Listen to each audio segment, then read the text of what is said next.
Hey, good morning, guys. This is Stephen Howard. My dog, Yucca. Hi, Yucca.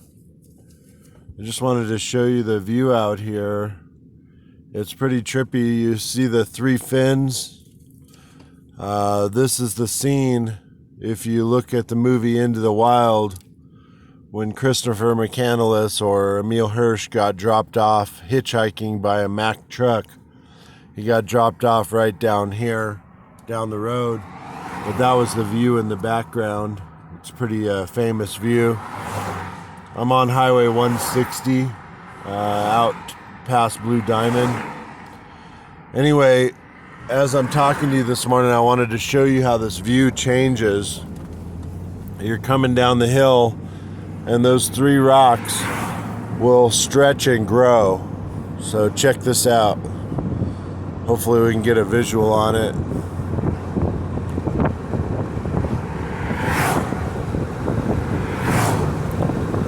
Beautiful. Used to be the bottom of the ocean, and those were like a capital reef. Yeah, pretty awesome. I love that view.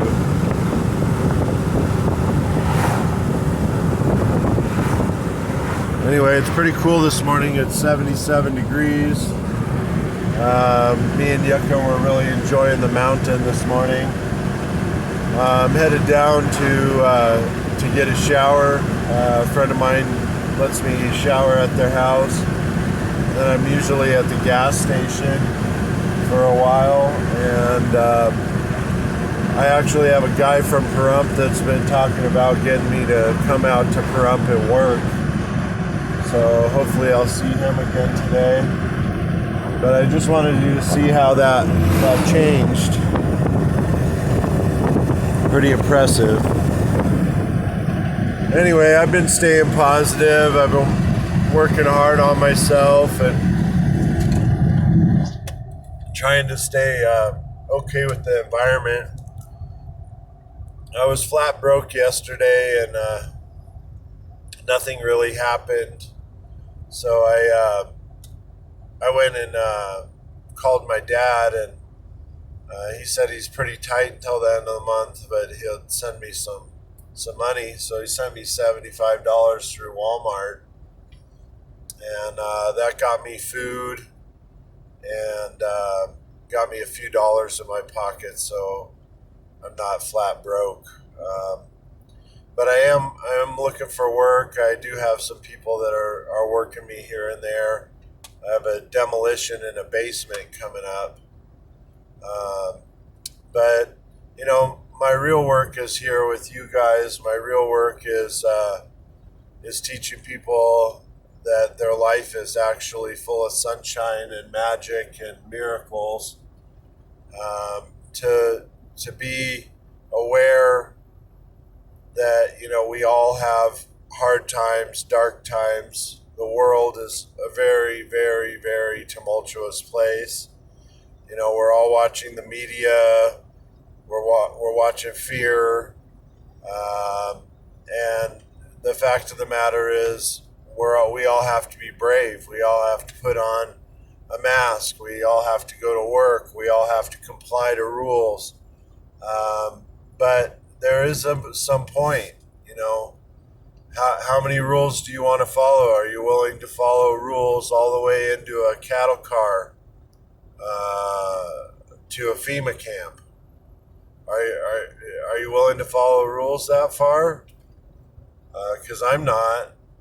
You'll find me out here in a cave somewhere. And, if they close down the world and take all the people out, it's going to be a quiet place. It's also going to be a place that you could probably starve to death, and probably a place that has a lot of problems and lawlessness.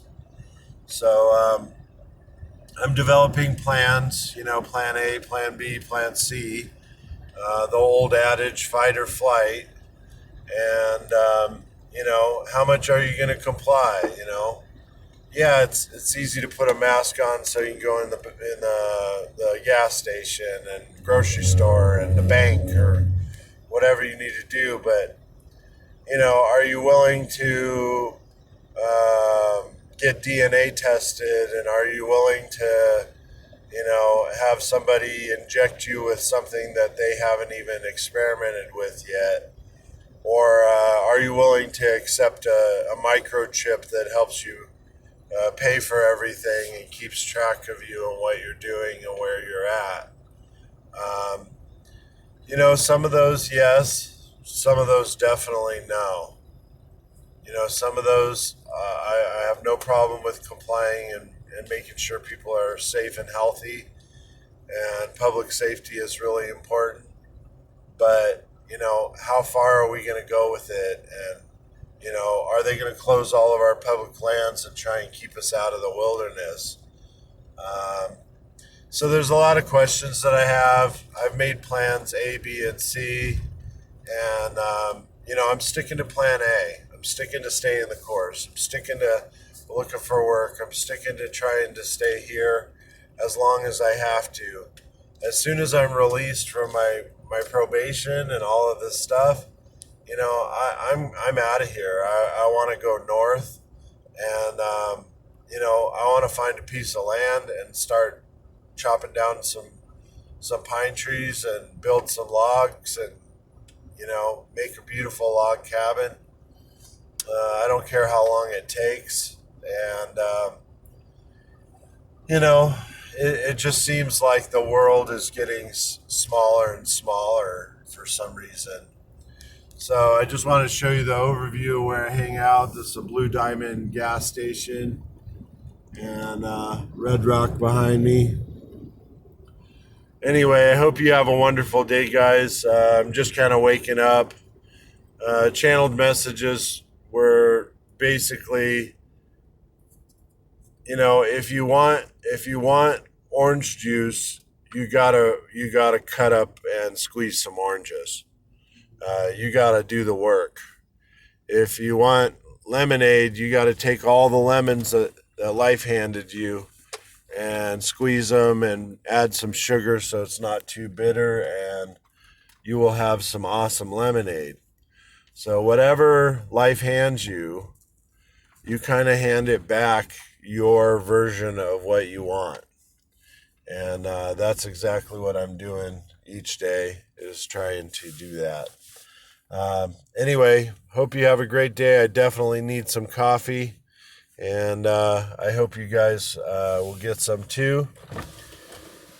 It's just been really interesting. It's going on 4 months that I've been out in the wilderness by myself, and I'm just kind of systematically watching things get a little tighter and tighter and tighter. So I hope we get our freedom back. I hope this all ends. I hope that something gets overthrown, that we don't have to deal with. I hope that the powers that be decide, hey, we can't do this anymore to our country. We tried to follow the New Year Order plan. Hey, check that out. We got a roadrunner. I wonder where the coyote is. Look at that roadrunner. So look up roadrunner animal medicine. I'm sure there's a meaning to it. And that's just amazing. What a beautiful bird. Roadrunners can run up to 40 miles an hour. And I saw this one had a baby. So, good job, Yucca. Thanks for not barking at him. Anyway, I hope you guys have a wonderful day. Check out Roadrunner Animal Medicine. And, realize that, you've only got a certain level of freedom anyway. And if they take all of that away, what do you have left? And are we still Americans? Are we still a free country? Do we still have the rights, our inalienable rights, our rights to bear arms, our rights to fair trial, our right to, drinking water and food, and, our right to open spaces and nature? How many freedoms do you want to go away, and what are you willing to accept before it's a problem? So that's kind of what I'm focused on today. It's because I woke up and I do have very lucid dreams about what's going on. But I hope all that made sense. I'll look back and see if it did. I hope you guys have a wonderful day. And Yucca's actually shivering because it's so cool out here. Or the Roadrunner upset her. I don't know. But I think she's cool. Anyway, one love, everybody. And stay positive, That's all we got.